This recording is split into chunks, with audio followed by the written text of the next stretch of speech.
രാമായ രാമചന്ദ്രായ രാമഭദ്രായ വേദസേ രഘുനാഥായ നാഥായ സീതായ പതേ നമഃ. കൂജന്തൻ രാമ രാമേതി മധുരം മധുരാക്ഷരം ആരുഹ്യകവിതാശാഖാം വന്ദേ വാൽമീകി കോകിലം. ജാനകീ ജീവനസ്മരണം ജയ ജയ രാമ രാമ. നമസ്കാരം. സനാതനധർമ്മ സംഹിതകൾ പങ്കുവയ്ക്കാനായുള്ള ചാനലായ നാദശ്രീയിലേക്ക് എല്ലാവർക്കും സ്വാഗതം. പ്രിയരെ, ചാനൽ സബ്സ്ക്രൈബ് ചെയ്യാനും ലൈക്ക് ചെയ്യാനും ഓർമ്മപ്പെടുത്തിക്കൊള്ളുന്നു. ശ്രീമദ് വാൽമീകി രാമായണത്തിൽ സുഗ്രീവൻ, അംഗദൻ മുതലായിട്ടുള്ളവർ ജ്യേഷ്ഠനായിരിക്കുന്ന ബാലിയുടെ സംസ്കാരവും അദ്ദേഹത്തിൻ്റെ ഉദകക്രിയയും ചെയ്തു എന്ന് പറഞ്ഞു വെച്ചു. സുഗ്രീവേണൈവ എന്നാണ് പറയുന്നത്. തതസ്തേ സഹിതാസ്തത്ര ഹ്യംഗദം താപ്യജാഗ്രജം സുഗ്രീവതാരാ സഹിത ശിശുർബാലിന ജലം. ആ നദി ഒഴുകുന്നുണ്ടായിരുന്നു. അതിലത്തെ തണുത്ത ജലം കൊണ്ട് സുഗ്രീവനും താരയും അംഗദനും ബാലിക്ക് വേണ്ടതായിരിക്കുന്ന ശേഷക്രിയകളൊക്കെ ചെയ്തു. തണുത്ത ജലം കൊണ്ട് ചെയ്യണം എന്നാണ്. ചൂടുവെള്ളം പാടില്ല എന്ന് തണുത്ത ജലം കൊണ്ട് പ്രത്യേക പ്രാധാന്യമുണ്ട്. ഗംഗാജലത്തിനൊക്കെ ചിലപ്പോൾ പ്രാധാന്യം വരാൻ അതായിരിക്കാം. കാരണം സർവ്വജലങ്ങളിലും വെച്ചിട്ട് തണുപ്പുണ്ടാവുമല്ലോ അതി ഒഴുകുമ്പോൾ. ആ തണുത്ത ജലം, ശീതള ജലം കൊണ്ട് എന്ന് പ്രത്യേകം അവർക്ക് വേണ്ടതായിട്ടുള്ള ഉദകക്രിയകളെല്ലാം ചെയ്തു എന്ന് പറയണം. അതിനുശേഷം സുഗ്രീവനും ലക്ഷ്മണനും എല്ലാവരും കൂടിയിട്ട് രാമൻ്റെ അടുത്ത് വന്നിട്ട് അങ്ങനെ നിൽക്കുകയാണ്. അടുത്ത അനന്തരം കാര്യങ്ങൾ സുഗ്രീവനെ അഭിഷേകമാണ്. തതശോകാപി സന്തപ്ത സുഗ്രീവം ക്ലിന്നവാസസം ശാഖാമൃഗമഹാമാത്യ പരിവാര്യോപസംസ്ഥിതം. സുഗ്രീവൻ ഈറൻ മുണ്ടുടുത്തിട്ട് എന്നാണ്. ഈറൻ മുണ്ട് ഉടുത്തിട്ട് മറ്റ് മന്ത്രിമാരായിട്ടുള്ള വാനരന്മാരോടൊപ്പം രാമൻ്റെ അടുത്ത് വന്ന് ചേർന്നു. ഇനിയിപ്പോൾ എന്തൊക്കെയാണ് അടുത്ത അനന്തര കാര്യങ്ങൾ വേണ്ടത്? രാമൻ്റെ അടുത്ത് വന്നിട്ട് എല്ലാവരും വാനരന്മാരും തൊഴുതു നിന്നു എന്ന് പറയണം.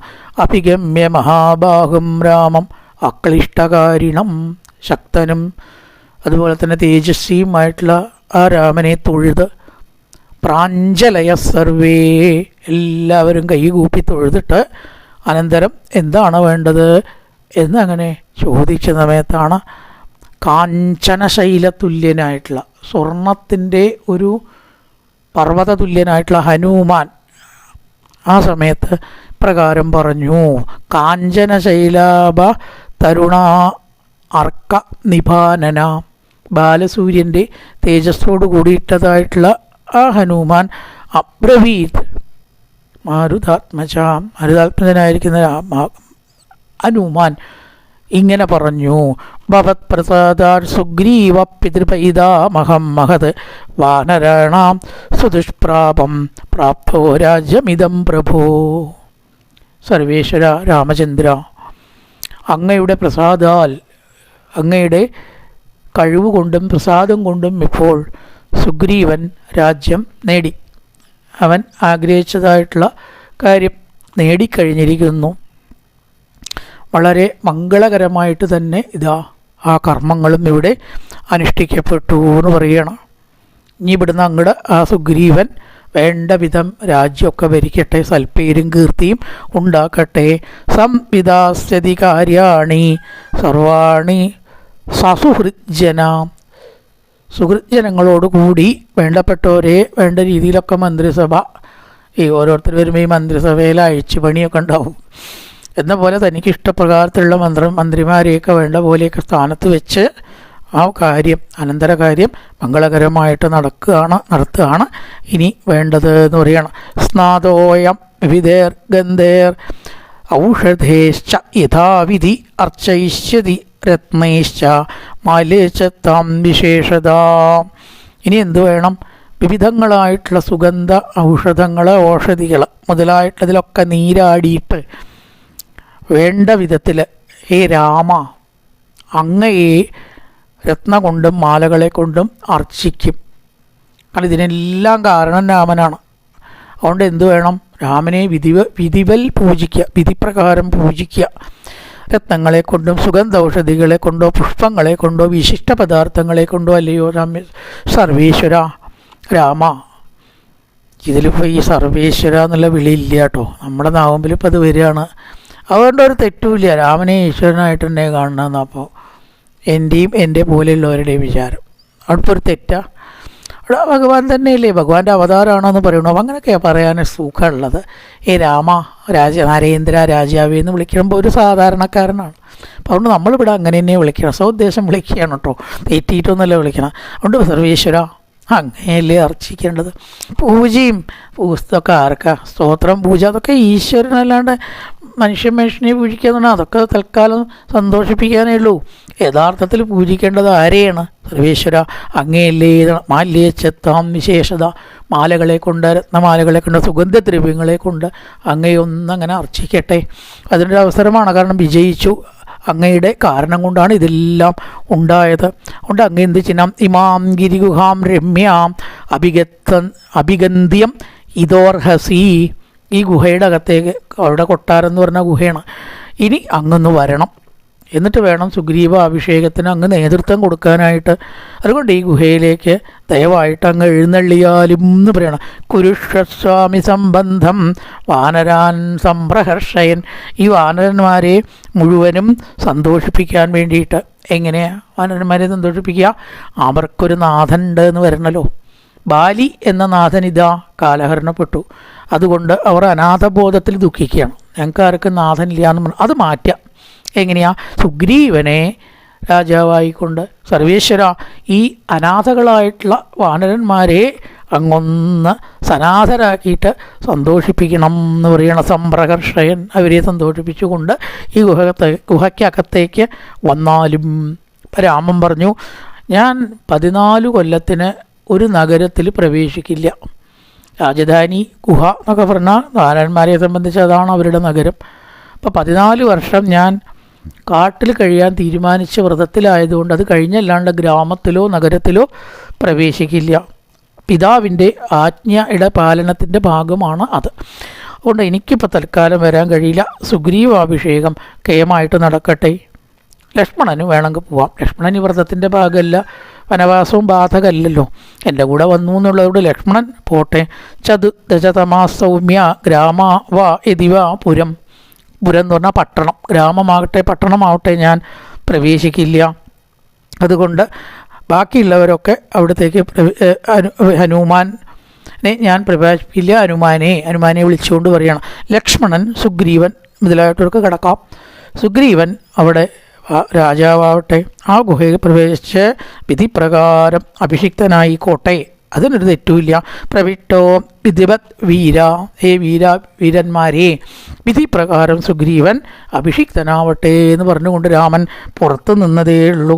ഏവമുക്ത ഹനുമന്തം രാമസുഗ്രീവബ്രവീ വൃത്തജ്ഞോ വൃത്തസമ്പന്നം ഉദാരബലവിക്രമാ. എല്ലാ തരത്തിലും എല്ലാ കാര്യങ്ങളും ദേശകാല അർത്ഥത്തിൽ അറിയുന്നതായിട്ടുള്ള ആൾ ഭഗവാൻ ഇത്തരം പറഞ്ഞു നിന്നു. ആ അംഗദനെ യുവരാജാവാക്കണം എന്നും കൂടി ഉപദേശിക്കുകയാണ്. ഇമമപ്യംഗദം വീര യുവരാജ്യേഭിഷേചയാ. യുവരാജാവായിട്ട് അംഗദനെ നിശ്ചയിക്കണം സുഗ്രീവ എന്ന് രാമൻ്റെ ആജ്ഞയാണോ നിർദ്ദേശം ഉണ്ടായാലും ഒന്നിൻ്റെ ഫലം തന്നെ ചെയ്യണം. അതിലപ്പുറമാർക്കില്ലല്ലോ അവിടെ ഒന്നും. അതുകൊണ്ട് രാജാഭിഷേകത്തിൽ യുവരാജാവായിട്ട് അംഗദനെ അഭിഷേകം ചെയ്യുക എന്ന് പറയണം. പിന്നെ അവൻ്റെ പ്രത്യേകതയും ഭഗവാൻ പറഞ്ഞു കൊടുക്കണു. നായം ഉദ്യോഗസമയ പ്രവീശ ത്വാം പുരിൻ ശുഭാം. രാമൻ ഹനുമാമ അങ്ങനെ പറയണം. നോക്കൂ, ഈ അംഗദൻ എല്ലാ കാര്യത്തിലും നിനക്ക് തുല്യനാണ് എന്ന് പറയാണ്. നീ പരാക്രമിയാണെന്ന് ഇപ്പോൾ ഇതാ തെളിയിച്ചു, ഇനി തെളിയിക്കാൻ പോണു. അതിനനുസരിച്ചിട്ടുള്ള നിൻ്റെ എല്ലാ പദ്ധതികളിലും ഈ അംഗദൻ നിനക്ക് ഉപകാരിയായിട്ട് വരും. അവിടെ ഒരിക്കലും അവനെ കൂട്ടാനോ ഏതെങ്കിലും സ്ഥാനം കൊടുക്കാനോ മടിക്കേണ്ട കാര്യമില്ല. നിനക്ക് എല്ലാ വിധത്തിലുള്ള സഹായവും സീതാന്വേഷണത്തിലോ രാവണവധത്തിലോ അവൻ ചെയ്യും എന്നും കൂടി പറഞ്ഞു. ഭഗവാൻ പറയാണ്, ഏതായാലും സുഗ്രീവൻ കുറച്ച് കാലം പത്നിയായിട്ടുള്ള രൂപയായിട്ട് ഇരിക്കട്ടെ, കുറേ കാലമായിട്ട് പിരിഞ്ഞു ദുഃഖിച്ചിരുന്നതല്ലേ എന്നും പറഞ്ഞ് സീതാന്വേഷണ ഉദ്യോഗത്തിന് ലേശൊരു അവധി കൊടുത്തു എന്ന് പറയണം. അതെന്താണെന്ന് വെച്ചാൽ ശ്രാവണ മാസം ഒന്നിനും പൊതുവേ നല്ലതല്ല എന്നാണ്. കർക്കിടം മിഥുനം എന്നൊക്കെ നമ്മൾ പറയണ സുമാറ് ഇതായിട്ടാണ് വരിക ശ്രാവണ മാസം. ഒരു നല്ലൊരു സമയമല്ല ശുഭകാര്യങ്ങൾക്ക് എന്ന് പണ്ടൊരു പറച്ചിലുണ്ട്. മിഥുനം കർക്കിടകം ഒന്നിനും പറ്റില്ല എന്ന് ഇല്ലേ. അപ്പം അതുകൊണ്ട് ഇപ്പോൾ ഇവിടെ ചത്വാര സൗമ്യചത്വാരോ മാനസ വാർഷിക സംജ്ഞിക, വർഷമാസം കഴിഞ്ഞു ശ്രാവണമാസം ആയ ഈ സമയത്ത് സീതോ അന്വേഷണ ഉദ്യോഗത്തിന് അത്ര പറ്റിയ സമയമല്ലാത്തത് കൊണ്ട് എന്ത് ചെയ്യുക, സുഗ്രീവൻ കുറച്ചു കാലം കിഷ്കിന്ധയിൽ ഒതുങ്ങിയിരിക്കട്ടെ. നഷ്ടപ്പെട്ട ജീവിതം കിട്ടിയതൊക്കെ ഒന്ന് അങ്ങനെ ആഘോഷിച്ചോട്ടെ, അതിന് വിരോധമൊന്നുമില്ല. ഭഗവാൻ എല്ലാവരുടെ സൈക്കോളജിയും മറ്റൊരാളുടെ സുഖത്തിന് വിരോധമായിട്ട് നിൽക്കുന്ന ആളല്ല.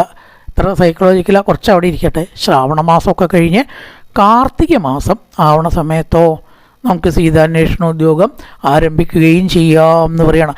കാർത്തികേ സമനുപ്രാപ്തേ ത്വം രാവണവധേ യഥാ.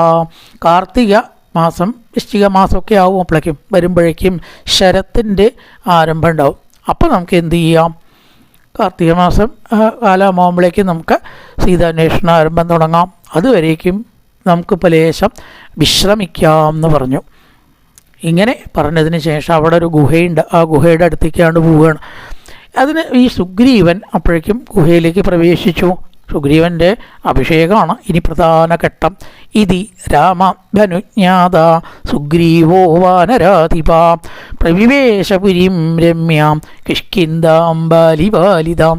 ബാലിയാൽ മുമ്പ് പാലിക്കപ്പെട്ടതായിരിക്കുന്ന ആ കിഷ്കിന്ദ വളരെയേറെ സൗമ്യം ശാന്തമാണ്. ശത്രുക്കളില്ല, കള്ളന്മാരില്ല, കൊള്ളക്കാരില്ല. അവിടെ ശാന്തതയെ വരുള്ളൂ. കാരണം ശക്തന്മാരായിട്ടുള്ള രാജാക്കന്മാർ ഭരിക്കുമ്പോൾ ശാന്തമാണ് എന്നാണ്. ആ ശാന്തമായിട്ടുള്ള ആ ഇതിൽ പ്രവേശിച്ചു. എല്ലാവരും സുഗ്രീവനെ നമസ്കരിച്ചു. ഇനിയിപ്പോൾ സുഗ്രീവനാണല്ലോ അവിടെ വേണ്ടപ്പെട്ട ആൾ. എന്തായാലും വാനരന്മാർ സുഗ്രീവനെ വന്ദിച്ചു. എല്ലാവരും സുഗ്രീവനെ ഭക്തിപൂർവം നിലത്ത് വീണ സാഷ്ടാംഗം നമസ്കരിച്ചു. രാജ്യം ജയിക്കട്ടെ. ഇനിയിപ്പോൾ രാജാവ് ആരാണെന്ന് ചോദിച്ചാൽ സുഗ്രീവനാണ്. സുഗ്രീവനെ അലോക്യപ്പെടുത്തി ആർക്കും ഇനി അവിടെ കഴിഞ്ഞുകൂടാൻ പറ്റില്ല. അങ്ങനെ എല്ലാവരും അങ്ങനെ നമസ്കരിച്ച് ജ്യേഷ്ഠൻ്റെ സൗമ്യമായിട്ടുള്ള അന്തഃപുരത്തിലേക്ക്, ഭ്രാതുരന്തഃപുരം സൗമ്യം, ഭ്രാതാവിൻ്റെ അന്തഃപുരം സൗമ്യമാണ്, സൗമ്യമായിട്ടുള്ള അന്തഃപുരത്തിലേക്ക് പ്രവിവേശ ബലവാനായിട്ടുള്ള സുഗ്രീവനും കൂട്ടരോടും കൂടിയിട്ട് പ്രവേശിച്ചു എന്ന് പറയുകയാണ്. എന്നിട്ട് അഭിഷേകത്തിന് വേണ്ടതായിട്ടുള്ള ഒരുക്കങ്ങളൊക്കെ കൂട്ടണം. ഏത് പ്രകാരത്തിൽ അഭ്യഷിജന്ത സുഹൃദ സഹസ്രാക്ഷമിവാമര. ഇന്ദ്രനെ ദേവന്മാർ ഏത് പ്രകാരത്തിൽ അഭിഷേകം ചെയ്തുവോ അതേപോലെ ഇന്ദ്രൻ്റെ ആ അഭിഷേക ചടങ്ങോട് കൂടിയിട്ടത്ര ഇന്ദ്രനാവുക, അല്ലെ ഇന്ദ്രനാവുള്ളൂ എന്നാ ചടങ്ങുണ്ട് അവിടെ. അതേപോലെ ഇന്ദ്രനെ ദേവന്മാർ അഭിഷേകം ചെയ്ത പോലെ സുഗ്രീവൻ്റെ അനുയായികൾ സുഗ്രീവനെ അഭിഷേകം ചെയ്തു. എന്നിട്ട് അവിടെ കൊണ്ടുവന്ന കാര്യങ്ങളൊക്കെ ഇതാ കുറേ ശ്ലോകങ്ങളിൽ വിസ്തരിച്ച് അങ്ങനെ പറയുന്നു. വെഞ്ചാമരം കൊണ്ടുവന്നു, വെൺകൊറ്റക്കുട കൊണ്ടുവന്നു. രാജാവുമ്പോഴൊക്കെ വേണം, ഒന്നിനും കുറവ് വരുത്തരുത്. താലി മരിച്ചിട്ട് പതിയായിട്ടൊന്നുമില്ല. അപ്പം നമ്മളൊക്കെ മരിച്ചു കഴിഞ്ഞാൽ ശൂന്യാചരണം ഉണ്ട് എന്നൊക്കെ പറയാം. അപ്പം അങ്ങനത്തെ ശുഭകാര്യങ്ങൾ ചെയ്യുമോ? ചിലർ ചോദിക്കുക എന്തേ അപ്പം അതൊരു 10-15 ദിവസമൊക്കെ പണ്ട് ആചരണം ഉണ്ടായിരുന്നില്ല എന്ന് വേണം കരുതാമെന്ന് ചിലരുടെ ഉത്തരട്ടോ. എനിക്കറിയില്ല, അതിനെ പറ്റിയുള്ള കാര്യം പറയാലോ. പണ്ട് ഈ ആചാരമില്ല, പല ആചാരങ്ങളും പിന്നീട് കയറി വന്നതാണെന്നാ. ജാതകം നോക്കുക, കല്യാണത്തിൻ്റെ രുക്മിണിയുടെ ജാതകം നോക്കി, പാഞ്ചാലിയുടെ ജാതകം നോക്കിയിരുന്ന എവിടെയും പറയണില്ല. അതുപോലെ ഇത് പണ്ടുണ്ടായിരുന്നില്ല, അല്ലെങ്കിൽ ഈ ദിവസങ്ങൾ കഴിഞ്ഞിട്ടല്ലേ പാടുള്ളൂ. അത് കഴിഞ്ഞു എന്നൊന്നും എവിടെയും പറയണില്ല, കഴിഞ്ഞിട്ടില്ല എന്നും പറയണില്ല കേട്ടോ. പക്ഷെ വേഗം വന്നു എന്ന് പറയുമ്പോൾ അവിടെ ഗ്യാപ്പൊന്നും കാണാനില്ല. അപ്പം എന്തായാലും അതൊന്നും ഇവിടെ ഒരു ആചരണമായിട്ട് 15 ദിവസത്തെ ശൂന്യാവസ്ഥ പെലയാചരണം ഒന്നും ഉണ്ടായിട്ടില്ല എന്ന് വേണം കരുതാൻ. പണ്ടതുണ്ടായാലും ഈ വാനരന്മാർക്കത് ബാധകമല്ലാഞ്ഞിട്ടോ അങ്ങനെയാവാം. എന്തായാലും പെഞ്ചാമരം കൊടുന്നു, വെൺകൊറ്റക്കുട കൊണ്ടുവന്നു, ഓഷധികൾ കൊടുന്നു, പൂക്കൾ ഇല്ലേ, ധാരാളം തളിരുകൾ, മാൻതളിര് ഇതൊക്കെ പലതിനും വേണം. മാവിൻ്റെ തളിരൊക്കെ കെട്ടിത്തൂക്കി, മാവിൻ്റെ കൊലയിട്ട് കെട്ടിത്തൂക്കൽ, അതൊക്കെ വിശേഷ അവസരത്തിൽ നമ്മൾ നറാപുരി പുത്തിരി ഇതൊക്കെ നമ്മൾ ചെയ്യാറുണ്ട്. അതേപോലെ പലതരത്തിലുള്ള ഓഷധികൾ, പൂക്കൾ, കുറി, വസ്ത്രം അല്ലേ, ചന്ദനം, കളഭം മുതലായിട്ടുള്ള വസ്ത്രം, വിശിഷ്ട വസ്ത്രങ്ങൾ, മാല മുതലായിട്ടുള്ള വിശിഷ്ട വസ്തുക്കളെല്ലാം ശേഖരിച്ചു. നറുനെയ്യുണ്ട്, തൈരുണ്ട്, നല്ല പുലിത്തോലുണ്ട്, പന്നിത്തോലുകൊണ്ടുള്ള ചെരുപ്പൊക്കെ എത്ര ഉണ്ടായിരുന്നു. 16 കന്യകമാർ താലം എടുക്കണം എന്നുള്ള പട്ടാഭിഷേകത്തിന്. അതവിടെ രാമൻ്റെ പട്ടാഭിഷേകത്തിനെ പറ്റി പറയുമ്പോഴും പറയും ഒക്കെ ഇപ്പോൾ പടിയുണ്ട്, ഒന്നും കുറവില്ല. വാനര സാമ്രാജ്യമാണെന്ന് വിചാരിച്ചിട്ട് കുറവൊന്നുമില്ല, അതൊക്കെ അതേപോലെ വേണം എന്നാണ്.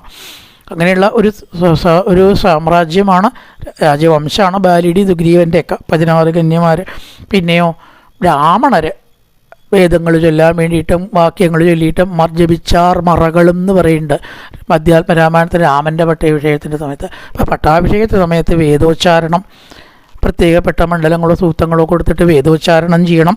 അതിൽ ദർഭപുല്ല് മുതലായിട്ടുള്ള കാര്യങ്ങളൊക്കെ ഒരുക്കിയിട്ട് ബ്രാഹ്മണർ, ധാരാളം വേണ്ട ബ്രാഹ്മണരും അവിടെ ഉണ്ടായിരുന്നു എന്ന് പറയണം.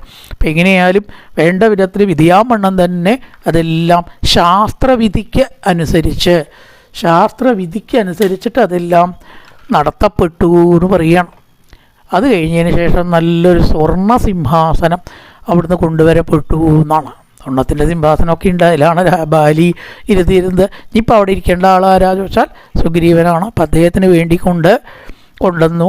കിഴക്കോട്ട് നോക്കിയിട്ട് സുഗ്രീവനെ ഇരുത്തി. പ്രാങ്മുഖം വിവിധേർ മന്ത്രേർ താപയിത്വാവരാസനെ, വിവിധമായിട്ടുള്ള മന്ത്രങ്ങളെ കൊണ്ട് കിഴക്കോട്ട് മുഖം തിരിച്ച് ആ സുഗ്രീവനെ ഇരുത്തി. നദീൻ അഭേത്യസ്തംഭേത്യ തീർത്ഥേ വെച്ച സമന്തത ആഹൃത്യ ച സമുദ്രേഭ്യ സർവേഭ്യോ വാനർഭ്യ ആഹൃത്യ ച സമുദ്രേഭ്യ സർവേഭ്യോ വാനരഷഭ. വാനരഷഭന്മാരൊക്കെ വിവിധ തീർത്ഥങ്ങളിൽ നിന്നും സമുദ്രങ്ങളിൽ നിന്നും ഉപകൃതകളായിരിക്കുന്ന തീർത്ഥങ്ങൾ കൊണ്ടുവന്നിട്ടുണ്ട്. അനേക തീർത്ഥോപകൃത കമണ്ഡലോർ. ഇതെവിടെ പറയുക വെച്ചാൽ മാഘം അല്ലച്ച രാജസു എന്ന് പറഞ്ഞിട്ടുള്ള അനേക തീർത്ഥങ്ങളിൽ നിന്നും ഉപകൃതകളായിട്ടുള്ള ആ തീർത്ഥങ്ങൾ കമണ്ഡലിൽ കൊണ്ടുവന്ന് നാരദൻ ഭഗവാന്റെ ശിരസിലേക്കാണ് തളിച്ചു.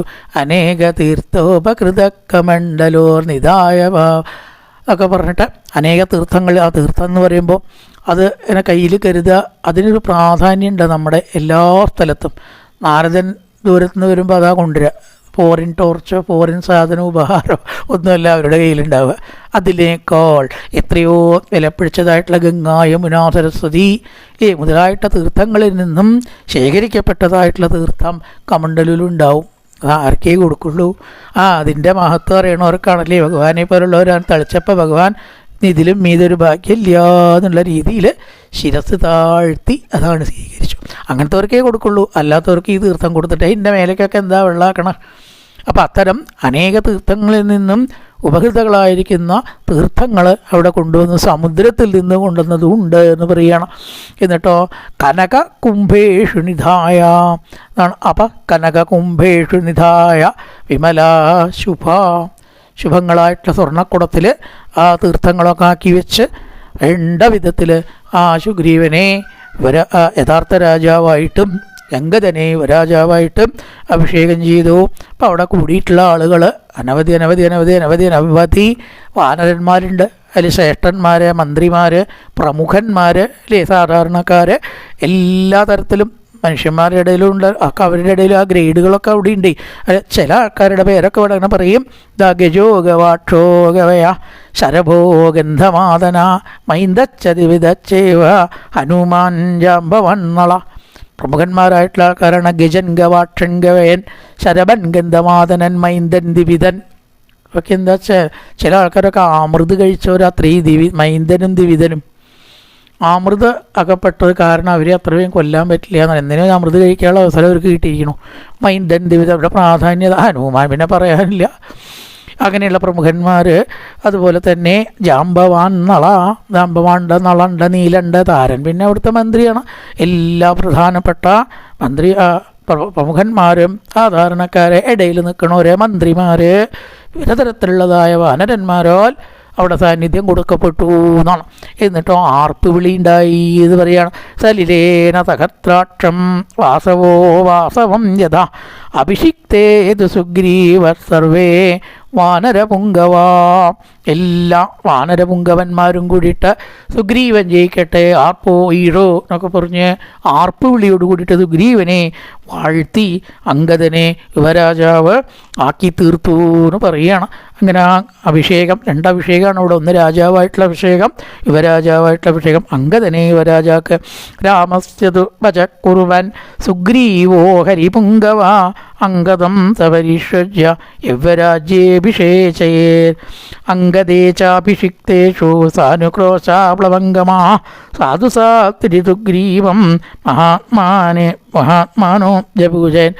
വളരെ നല്ലത്, വളരെ നല്ലത്, നന്നായി നന്നായി നന്നായി നന്നായി. ബാലിയുടെ ആൾക്കാർ അവിടെയൊക്കെ ഉണ്ടാവും, ബാലിയെ പോയിട്ടുള്ളൂ, അവൻ്റെ കൂട്ടക്കാർ പോയിട്ടില്ലല്ലോ. അപ്പോൾ ബാലിയുടെ പുത്രൻ രാജാവായത് നന്നായി എന്തായാലും എന്ന് ഒരുപാട് പേർക്ക് അഭിപ്രായമുണ്ട്. വെരി ഗുഡ് എന്ന് നമ്മൾ പറയുന്നതാണ് ഈ സാധു സാതിഥി, നന്നായി നന്നായി എന്ന്. അതെന്തായാലും നന്നായി, അംഗദനെ യുവരാജാവാക്കിയത് എന്നങ്ങനെ പറഞ്ഞ് എല്ലാവരും സുഗ്രീവനെ അഭിനന്ദിച്ചു എന്ന് പറയുകയാണ്.